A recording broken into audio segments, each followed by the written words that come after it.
ശരി സാർ, ഞാൻ വരാം. അപ്പൊ ഈ ചർച്ച തൽക്കാലം ഇവിടെ അവസാനിപ്പിക്കാം. നിങ്ങൾ പരസ്പരം ഒരു ധാരണയിലെത്തിയ ശേഷം എന്നെ അറിയിക്കൂ. ഓക്കെ? മുഖ്യനെ മാറ്റാൻ എന്റെ കൂടെ നിൽക്കാമെന്ന് വാക്ക് തന്നതാ തൊമ്പൻ ചാക്കോ.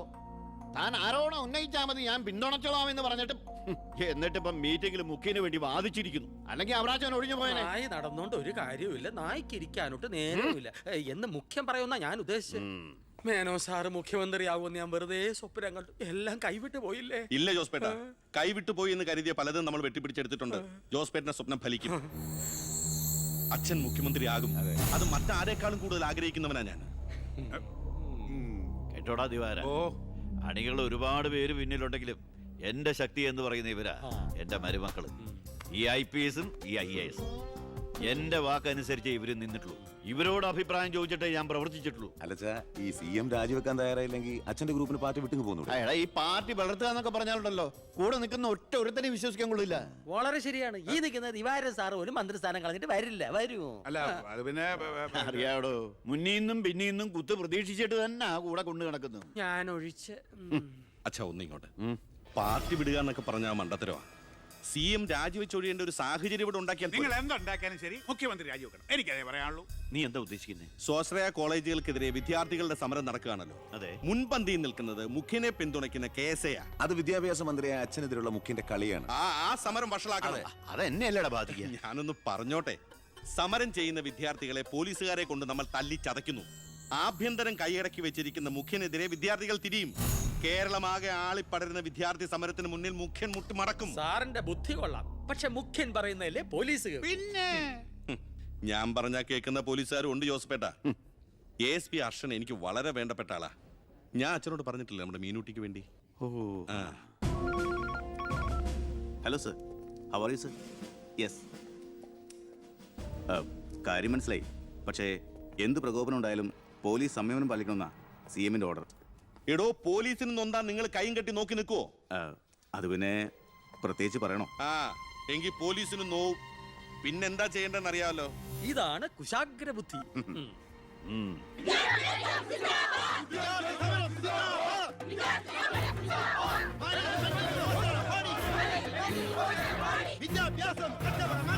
നിയമം കയ്യിലെടുത്ത് പൊതുജീവിതം സമർപ്പിക്കാൻ ആരും ശ്രമിക്കരുത്. Go back. I repeat, ദയവായി പിരിഞ്ഞു പോവുക. വിദ്യാർത്ഥി സമരം സിന്ദാബാദ്. Police go back. Police go back. Police go back. Police go back. Police go back. Police go back. Police go back.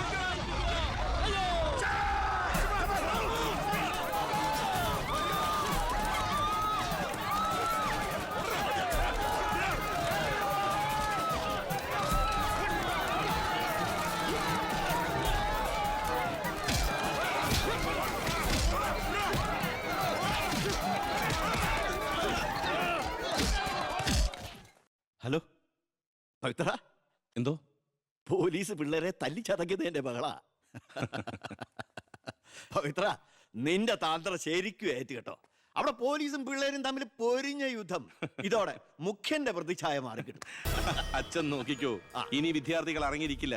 കേരളക്കരയാകെ പ്രതിഷേധം കത്തിപ്പടരും. വിദ്യാർത്ഥികളെ തൊട്ടുകളിച്ചോ, മക്കളെ നീക്കൾ സൂക്ഷിച്ചോ,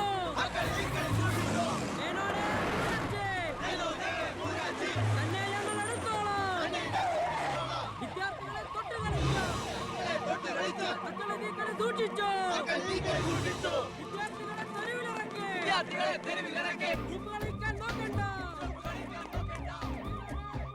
സർ, യൂത്തിന് ഇങ്ങനെ പ്രതിഷേധയാതെയാണ്. നമുക്ക് റൂട്ടൊന്ന് ഡൈവേർട്ട് ചെയ്താൽ. ഇതിനാ അല്ല, എടോ, മന്ത്രിയെ പ്രൊട്ടക്ട് ചെയ്യാൻ കഴിഞ്ഞില്ലേ പിന്നെ നിങ്ങൾ എന്തിനാ മുന്നിൽ പിന്നിൽ നടക്കണം? അവരെ പിടിച്ച് മാറ്റോ? സർ.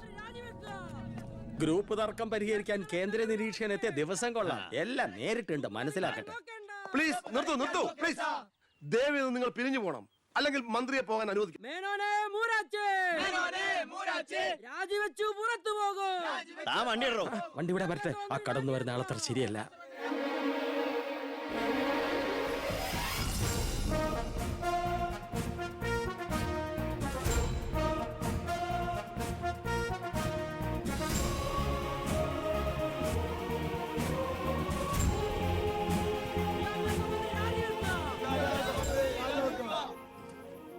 സാർ, അക്രമം അഴിച്ചുവിടാൻ വന്നവരല്ല ഞങ്ങൾ. മന്ത്രിയുമായി ഞങ്ങൾക്കൊന്ന് സംസാരിക്കണം. Hello control room, C A Vijayan here. വിദ്യാഭ്യാസ മന്ത്രി ആരുടെ നെഞ്ചത്തൊക്കെ കയറാൻ പോണത്? നിങ്ങൾ എന്തിനാ എന്റെ വഴി തടയുന്നേ? വിദ്യാർത്ഥികളെ പോലീസ് മൃഗീയമായി മർദ്ദിച്ചു. ബോംബെറിഞ്ഞതിന്റെ പേരിൽ നിരപരാധികളെ പിടിച്ച് അത്തിട്ടിരിക്കുന്നതിന് നിങ്ങൾ ഉത്തരം പറയണം. അതൊക്കെ പോലീസ് വകുപ്പ് കൈകാര്യം ചെയ്യുന്ന മുഖ്യമന്ത്രിയോട് ചോദിക്കണം. അയാൾക്കെതിരെ സമരം ചെയ്യണം. ഓ, അവനെയും കൊണ്ടുവാ. നിങ്ങൾ മാറിക്കാൻ. നിങ്ങളുടെ അധികാര മോഹങ്ങൾക്ക് വേണ്ടി പാവം വിദ്യാർത്ഥികളെ കരുവാക്കാൻ നോക്കണ്ട. ബഹുമാനപ്പെട്ട വിദ്യാഭ്യാസ മന്ത്രി ഉദ്ദേശിച്ച പോലെ ഇതിന്റെ പേരിൽ ഒരു വിദ്യാർത്ഥി സംഘടനയും സമരം ചെയ്യില്ല, അക്രമങ്ങൾ അഴിച്ചുവിടില്ല. അവരെല്ലാം തിരിച്ചറിഞ്ഞു കഴിഞ്ഞു. ഇവനാണ് പോലീസിന് നേരെ ബോംബെറിഞ്ഞവൻ, 3rd റേറ്റ് ഗുണ്ട വിക്ടർ സാമുവൽ. മന്ത്രി പറയണം ഇവൻ ഏത് കോളേജിലാണ് പഠിക്കുന്നതെന്ന്. ചക്കിന് വെച്ചത് കൊക്കിന് കൊണ്ടു. സമാധാനപരമായി സമരം നടത്തിയവരുടെ ഇടയിൽ നുഴഞ്ഞു കയറി ബോംബെറിഞ്ഞ എന്തിനാണെന്ന് ഇവൻ പറയും. ആര് പറഞ്ഞിട്ടാന്ന് ഇവൻ പറയും. കത്തിക്കട കോലം. പെർഫെക്റ്റ് കോലം. വിദ്യാഭ്യാസ മന്ത്രി രാജിവെക്കുക. വിദ്യാഭ്യാസ മന്ത്രി രാജിവെക്കുക.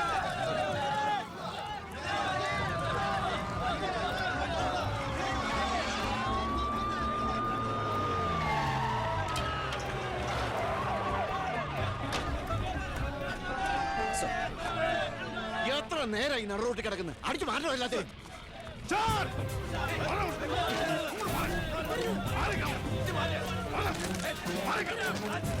വയലിനായിട്ട് താനും തൂക്കിക്കോളും. സർ, വെറുതെ ഒരു ഇഷ്യൂ ഉണ്ടാക്കണം. കോലം കത്തോട് രസിക്കുക. അടിച്ച് ഓടിക്കൊല്ലാതെ.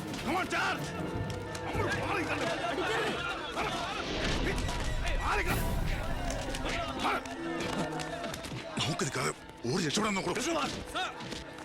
വേഗം ഓടിപ്പോടോ.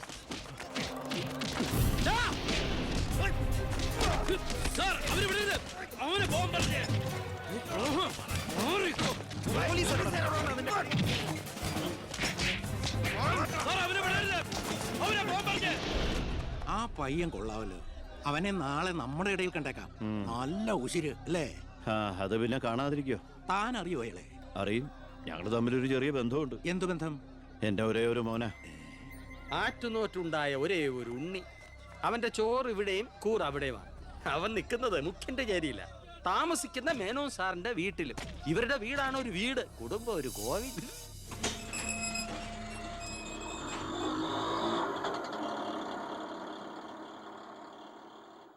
നിർത്തിക്കോ, മുമ്പിൽ വീടാ, ഇനി പോവില്ല.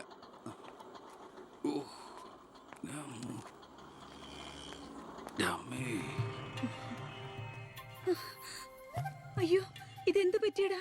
അഴിമതി വീരനും കുടില ബുദ്ധിശാലിയുമായ ഒരു മൂരാജി മന്ത്രിക്കെതിരെ ശബ്ദമുയർത്തിയതിനും അങ്ങേരുടെ കോലം കത്തിച്ചതിനും പോലീസ് തന്ന സമ്മാനാണിത്. ഏത് മന്ത്രി? നമ്മുടെ വിദ്യാഭ്യാസ മന്ത്രി ഇല്ലേ മാ? അത് നിന്റെ അച്ഛനല്ലേ? ഞാനത് നിഷേധിക്കുന്നില്ല. കാശ് കൊടുത്ത് ഇടിപ്പിച്ച പോലെ പോയി. എന്നാ ഐഡിയത്? അയ്യോ ഏട്ടാ, ഇത് എന്ത് പറ്റി? ഒന്നുമില്ല മോളെ, ഒന്നും. അയ്യോ, നന്നായിട്ട് കിട്ടിയ ലക്ഷണം ഉണ്ടല്ലോ. വിഷമിക്കണ്ട. ലാത്തിയുടെ ചൂടറിഞ്ഞ തുണക്കുട്ടന്മാർ രാഷ്ട്രീയത്തിലേറെ ശോഭിക്കും. എതിരാളികളെ ലാത്തി കൊണ്ട് അടിച്ചൊതുക്കിയും ചിലർ രാഷ്ട്രീയത്തിൽ വല്ലാതെ ശോഭിക്കുന്നുണ്ട്. പക്ഷെ അതൊന്നും അത്ര ശാശ്വതമല്ല. Every dog has a day. ഞാൻ മകനെയാണ് ഉദ്ദേശിച്ചത്. നീ ഇരിക്കെ, ഞാൻ വിളമ്പാ. ഓ, എനിക്ക് വേണ്ടമ്മാ. ഇത് VIP-കളുടെ ടേബിൾ അല്ലേ. ഇവിടെ ഇരുന്ന് കഴിച്ചാൽ അങ്ങോട്ട് ഇറങ്ങില്ല. എനിക്കുള്ള വിഹിതം ഞാൻ അടുക്കള പോയി കഴിച്ചോളാം. ജീവിതകാലം മുഴുവൻ നിനക്ക് അടുക്കളയിൽ കിടന്ന് ഇറങ്ങാനാ യോഗം. ഓ, എനിക്കത് മതി. എന്തായാലും ഞാൻ നിങ്ങളുടെ ഗ്രൂപ്പ് ഓഫീസിന്റെ തിന്നാലല്ലോ വന്ന് നിറങ്ങണത്. എന്നെയും എന്റെ ഗ്രൂപ്പിനെയും പരസ്യമായിട്ട് അവമാനിക്കുന്നവനെന്തിനാ ഞാൻ കഷ്ടപ്പെട്ടുണ്ടാക്കണ എന്റെ വീതം കഴിക്കാൻ ഇങ്ങോട്ട് കെട്ടിയെടുക്കണത്? മക്കള് കഴിക്കുന്നതിന്റെ കണക്ക് പറയാ. ഞാൻ പറയൂടി, രാവിലെ ഇറങ്ങുമല്ലോ കഞ്ഞിമുക്കിയ ഡ്രസ് ഇട്ടുണ്ട്, അതിനും വേണം എന്റെ ചക്രം. അതെ, എല്ലാം സർക്കാരിനെ വെട്ടിച്ചുണ്ടാക്കുന്നതല്ലേ. സർക്കാരിന്റെ കാശ് എന്ന് പറയുന്നത് ജനങ്ങളുടെ കാശാ. അതിൽ എനിക്കും അവകാശമുണ്ട്. നീ അടുക്കളയിലേക്ക് പോയി ഭക്ഷണം കഴിക്കും. ഉപദേശിക്കുകയാണെന്ന് കരുതരുത്. ജീവിതത്തിനൊരു ലക്ഷ്യമൊക്കെ ഉണ്ടാവും. എന്നിട്ട് ആ ലക്ഷ്യത്തിന് വേണ്ടി പരിശ്രമിക്കണം. Get me? നല്ല ഉപദേശം. ഇരിക്കുന്ന ആളോട് ചെന്ന് പറയും. പോത്തിനോടാണോ വേദം ഓതുന്നത്? ഞാൻ ഇതുദ്ദേശിച്ചത് മകനെയാ. അച്ഛനെ ഉദ്ദേശിച്ചാലും വലിയ കുഴപ്പമൊന്നുമില്ല. നിങ്ങളൊന്നും മിണ്ടാതിരിക്കെ. അച്ഛൻ അവന് വഴക്ക് പറയുന്നതിൽ എന്താ തെറ്റ്? അവന് ഞങ്ങളുടെ കൂടെ നിന്നൂടെ? എവിടെ നിൽക്കാനാ? എനിക്കെതിരെ ആഞ്ഞടിക്കാനാ മുഖ്യനവനെ കരുവാക്കിയിരിക്കുക. ഞാൻ നിഷേധിക്കുന്നു. ഇവൻ എന്റെ മോൻ തന്നെയാണോ അതോ മുഖ്യറ്റം?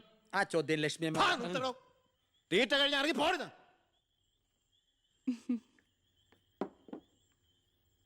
നിനക്ക് അവിടെ പോയിരുന്ന അവരോട് കഴിച്ചാൽ എന്താ? എനിക്ക് അവരോട് ഇരുന്ന് ശരിയാവില്ല ഏട്ടാ. അവരൊക്കെ വലിയ വലിയ കാര്യങ്ങളെ പറയണേ. എനിക്കതൊന്നും മനസ്സിലാവില്ല. എടി, അവരെന്താ പറയണേന്ന് അവർക്ക് എന്നെ മനസ്സിലാവണില്ല. അതാ നിനക്ക് മനസ്സിലാവാത്തത്. അതെന്താ നീ മനസ്സിലാക്കാത്തേ? ചുമ്മാ ഇരിയേട്ടാ. നിന്റെ ഈ വൃത്തിയുടെ സ്വഭാവം കാരണം ഞങ്ങളുടെയൊക്കെ കുട്ടികളെ ഊട്ടി നിർത്തി പഠിപ്പിക്കുന്നത്, നിന്നെ മാതൃകയാക്കി നശിക്കാതിരിക്കാൻ. അതേതായാലും നന്നായി. അവരെന്നെ കണ്ട് പഠിക്കുന്നതിനേക്കാൾ കുഴപ്പാ അവരവരുടെ അച്ഛനെയും അപ്പൂപ്പനെയും കണ്ട് പഠിക്കുന്നത്. ഓ ഈനാമ്പച്ചിക്ക് മരപ്പെട്ടി കൂട്ട്. ഏയ് എന്റെ മൂത്തളീനെ മരപ്പെട്ടി എന്ന് വിളിച്ചാണ്ടല്ലോ. ഓ തുടങ്ങിയ പിന്നെ തമ്മി കണ്ട കീരിയും പാമ്പോ. നിനക്കിത് എന്തിന്റെ കേടാടാ? എപ്പോ നോക്കിയാലും കൂടപ്പറപ്പുകളുമായിട്ട്. അത് പോട്ടെ, അച്ഛനെതിരെ നീ. അമ്മേ, ഞാൻ അച്ഛനെതിരല്ല. അച്ഛന്റെ നയങ്ങളോടാണ് എതിർപ്പ്. അച്ഛന്റെ രാഷ്ട്രീയ നേട്ടങ്ങൾക്ക് വേണ്ടി അച്ഛൻ കാട്ടിക്കൂട്ടുന്ന നെറുകേടുകൾക്കെതിരെ ഞാൻ അറിയാതെ ചോദിച്ചു പോവുകയാണ്. ചോദിച്ചു പോണ്ട, അവിടെ ഇരുന്ന് കഴിക്കേ. പറഞ്ഞ പോലെ കഴിച്ചിട്ട് പോവാം. എടാ, നിന്റെ അച്ഛൻ എത്ര നെറുകേട് കാണിച്ചാലും അങ്ങേര് കഷ്ടപ്പെട്ടുണ്ടാക്കണതല്ലേ നീ ഇപ്പൊ കഴിക്കണത്? അത് മാത്രം പറയരുത് അമ്മേ. അമ്മേ, ഞാൻ കഴിക്കണത് അമ്മയ്ക്കുള്ള കഞ്ഞിയുടെ ഒരു വിഹിതമാണ്. എനിക്കൊരു നല്ല കാലം വരുമ്പോ ഞാൻ ഈ കഞ്ഞി മുഴുവൻ അമ്മയ്ക്ക് ചോറായിട്ട് തിരിച്ചു തരും. അതുവരെ എന്റെ വയറിനൊരു ലോൺ. എനിക്കും എന്റെ ജീവൻ നിലനിർത്തണ്ടേ അമ്മേ?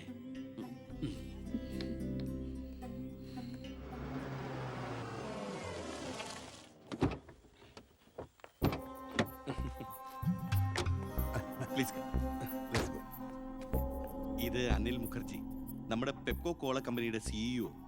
ഈവനിങ് ഫ്ലൈറ്റിന് ഡൽഹിയിൽ നിന്ന് വന്നതേ ഉള്ളൂ. അത് ശരി. This is my co brother collector Gopinath. Oh hello, how are you? Fine. ഞാൻ പറഞ്ഞിരുന്നില്ല അച്ഛാ, ഇവരൊരു പുതിയ പ്ലാന്റ് കൂടി ഓപ്പൺ ചെയ്യുന്ന വിവരം. അയ്യോ, അത് ഉടനെ വേണോടാ. ഇപ്പൊ തന്നെ കോട്ടപ്പുറത്ത് കുടിവെള്ളമില്ലെന്നും പറഞ്ഞ് ജനങ്ങൾ മുറവിളി കൂട്ടുക. ഇനിയിപ്പോ 50 കിലോമീറ്റർ ചുറ്റളവിൽ ഭൂഗർഭജലം വലിച്ചെടുക്കുന്ന പുതിയ പ്ലാന്റ് കൂടി തുറന്നാൽ ജനം ഇളകും. ഹേ, അതൊക്കെ ആരറിയാൻ പോകുന്ന വെച്ചാ? കുടിവെള്ള ക്ഷാമത്തിന് സർക്കാർ ചെലവില് നമ്മൾ ടാങ്കറിൽ വെള്ളം അടിക്കും. എന്നാലും അല്ല അച്ഛാ, പെർമിഷൻ കൊടുക്കാന്ന് പറഞ്ഞൊരു 2 കോടി രൂപ ഞാൻ ഇവരുടെ കയ്യിൽ നിന്ന് വാങ്ങിയിരുന്നു. ചെറാക്കുളം ഫൈനാൻസേഴ്സിന്റെ കാസർഗോഡ് ശാഖ തുടങ്ങിയത് ആ പണം കൊണ്ട്. അച്ഛന് താല്പര്യമില്ലെങ്കിൽ ഞാൻ ആ പണം പിൻവലിച്ച് തിരിച്ചു കൊടുത്തേക്കാം. അത് വേണ്ട. പിന്നെ ആ വ്യവസായ മന്ത്രി ദിവാകരന് ഒരു തുക കൊടുക്കേണ്ടി വരുമെന്ന് പറഞ്ഞേക്ക്. കൺഫേം. Thank you. എല്ലാം കേട്ടു, ഒന്നും നടക്കില്ല. Good night.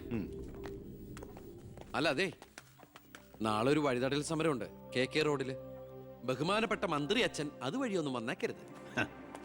പിന്നെ മന്ത്രിയുടെ കാറ് മാൻ തടഞ്ഞു എന്നും പറഞ്ഞ് രാത്രി ഉണ്ണാൻ വന്നിരിക്കുമ്പോ എന്റെ കഞ്ഞിൽ പാച്ചിടാൻ വന്നിട്ടുണ്ടല്ലോ. കഞ്ഞി കുടിച്ചിട്ടേ പോകുള്ളൂ.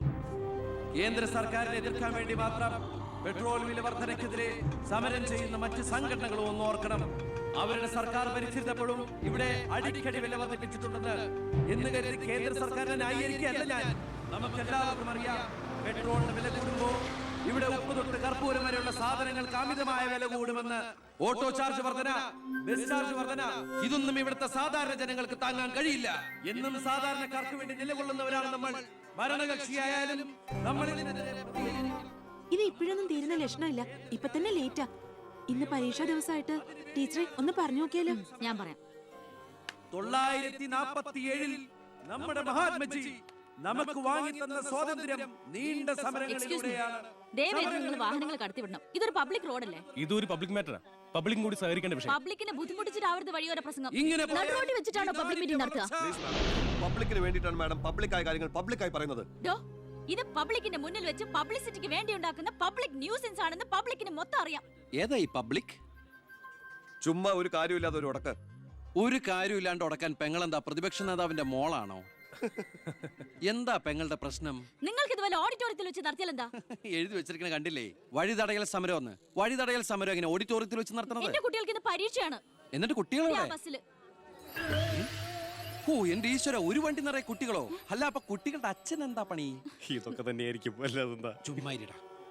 നാം ഒന്ന് നമുക്കൊന്നെന്ന് ഗവൺമെന്റ് പരസ്യം ചെയ്യുന്ന ഈ കേരള സംസ്ഥാനത്ത് ഒരു വണ്ടി നിറയെ കുട്ടികളുമായി വന്നിരിക്കുന്ന ഒരമ്മ നമുക്കിത് വാർത്തയാക്കണം. അതെന്റെ സ്കൂളിലെ കുട്ടികളാ. അയ്യോ, അത് ഞാൻ അറിഞ്ഞില്ലാട്ടാ. കൊച്ചുകുട്ടികളുടെ ഭാവി തകർത്തിട്ടാവരുത് നാട് നന്നാക്കല്. പെങ്ങൾ ഇപ്പൊ പറഞ്ഞതിന് ന്യായം. ഇന്നത്തെ കുട്ടികളാണ് നാളത്തെ പൗരന്മാർ. അവരാണ് ഇന്ത്യയെ നയിക്കേണ്ടവർ. ആ പൗരന്മാർക്ക് വേണ്ടി ആ വണ്ടി ഒന്നാണ്ട് കടത്തി വിടറാ. പെങ്ങളങ്ങോട്ട് പൊക്കോളൂ. അപ്പോൾ ഞാൻ പറഞ്ഞു നിർത്തിയ ഇതുപോലുള്ള സമരങ്ങൾക്ക് ജനപിന്തുണയുണ്ടാകണം. ഒറ്റക്കെട്ടായിട്ട് നിന്ന് പോരാടണം. പ്രിയപ്പെട്ട നാട്ടുകാരെ, ഞാൻ പറയുകയാണ്, ഞാൻ ചോദിച്ചു പോവുകയാണ്. പ്രിയപ്പെട്ട നാട്ടുകാരെ, ഞാൻ പറയുകയാണ്, ശ്രീമതി ഇന്ദിരാഗാന്ധി ഇവിടുത്തെ പ്രധാനമന്ത്രിയായിരുന്നപ്പോൾ ഇവിടെ എന്തിന്റെ കുറവുണ്ടായിരുന്നു? ഞാൻ ചോദിക്കുകയാണ്. എന്താടി? അച്ഛൻ വിളിക്കുന്നു. അയ്യോ, ഇത് പിടിച്ച്. അതെ, നിങ്ങളെല്ലാരും ഇവിടെ ഇരി, ഞാനിപ്പോ വരാം.